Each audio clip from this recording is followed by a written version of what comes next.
Another moment in time. Every moment is a moment in time. Life is nothing but moments, passing of moments. And it's really, to be more in the moment. While at the same time, of course, focusing on and consciously creating what it is we want. Continuously learning, continuously evolving, continuous realization. Through observation, through being present, like a child. It's so simple actually. I mean, yeah, children are that. Doing this definitely, wow. I encourage you, to take a camera and just like, wow. You speak your mind and observe. And be present this way. It makes you feel more connected. Indra Bhavan, totally. As a child, I always had that sense that everything what I saw, everything I paid attention to, everything I identified with, or whatever I focused on in the world, that it was about me somehow.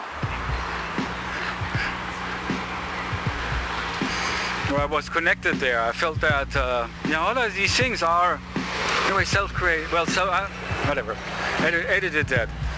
He edited it, and in the editing, we create the movie of life, and even in the non-editing, it's just putting on the camera again, which is you. The camera is when you turn on your, become turned on to this, so to speak, in a way that, you want that. Life really like, wow, become beautiful, like a, we're all beautiful in our own way, yet we are caught up, and we are driven, and we are tense. I mean, I can speak for myself too, and I've done this a lot, and I continue to do that a lot, about how it is for me, and my challenges, and how I have not yet actualized myself, or yet have to actualize myself in really doing these things. So I can appreciate your input with that and your collaboration. Synergistic input. Yeah, that's the thing about the community, and through communication we realize that. It's so simple.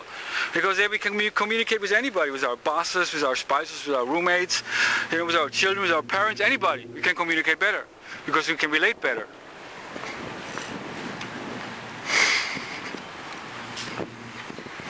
As we become more grounded, more, aware, we're self-realized, and we find our own voice and our own thoughts, and we learn to give expression to those. What we really want, who we really are. Not the program, it's about the program we write based upon what we want in life and who we want to be.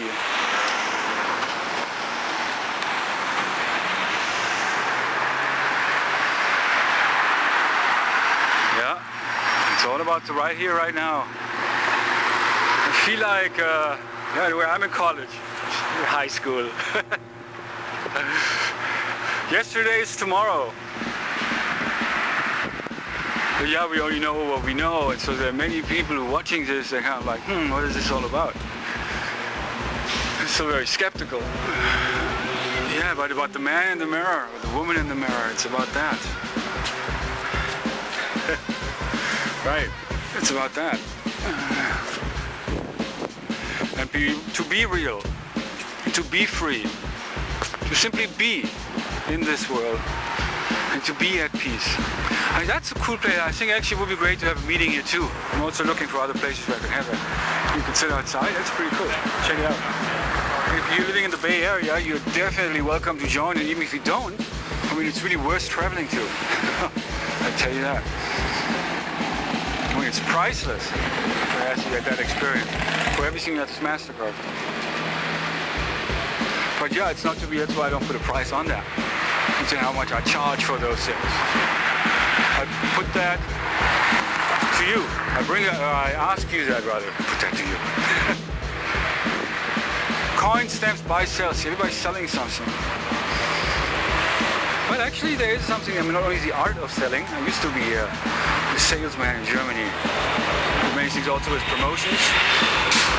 See here, notepads. There's this guy who comes to the video too small. His name is Notepad. He's your former friend, or quote unquote, when he first came to the room, then he turned adversary. But the Buddha knows, right? Because it's about that nature. Definitely. Awakening compassion, yeah? Meditation, Yeah, it's about all. It was beautiful in that book, Siddhartha. I remember when the Buddha was sitting under the tree and he became enlightened. Well, actually, it was before that he had an experience what was described in the book by Hermann Hesse. When he was sitting at the river of life and he heard all these different voices, different emotions, different energies, anger, love, hate, suffering, pain, ecstasy, joy, love, different people talking to each other in that way. Where he heard all of these different sounds and eventually they came together. They resounded in that sound, Om, O-M, Om, perfection. Right, out of the perfection of everything, this was created. We have created that because we have been blinded, so to speak, by greed and idolatry. And we never really knew how to communicate. I mean, we still don't know how to communicate. I mean, spiritually and emotionally, we are pretty much in the Stone Ages, even though it says two-way traffic ahead, which means like, hey, it's good two-way traffic, you know? It's not just one way. But yeah, it's somehow us against them. It always has been. And I still somehow feel that, even though I'm now slowly meeting people and getting more involved and becoming more connected, even just by doing this here. But yeah, it's different for everyone. And that's how I come together, to experience that and to really experience each other and create the experience. That's what Realize to Actualize is basically. Create the experience. Or the other way around, however you want to look at that. Experience to create. Learn to work. Realize to actualize yourself. And self is not just yourself, it's ourself. All together, as we are the one. And that self, yeah, is you. And that self is God. Yeah, it's about the power within. And the Son who was crucified, who was judged against the standards of the world, who was crucified, and then came back. Which is interesting. Also, in addition that he had, of course, unlimited power to heal and to just be love and to it's all about peace and to be peace and teaching people that. But yeah, because this was considered a threat against the authorities, so he was killed. Like we were all killed many times over. We have been crucified, we have been judged. We've been going through the past, we've gone through the rain. We all have. I think Buddhism talks about that, and it's commonly known that life is suffering. Or at least a great part of it, of course. I mean, the beautiful things people create, other than the war. You know, the millions of children dying every day and people get killed in war. And our social structure, not only with the economy right now, but all these things, we grow up in the system. And the system just says we are given this freedom, this illusion of doing whatever. But the system is the way it is, and that is kind of very misleading, to say the least.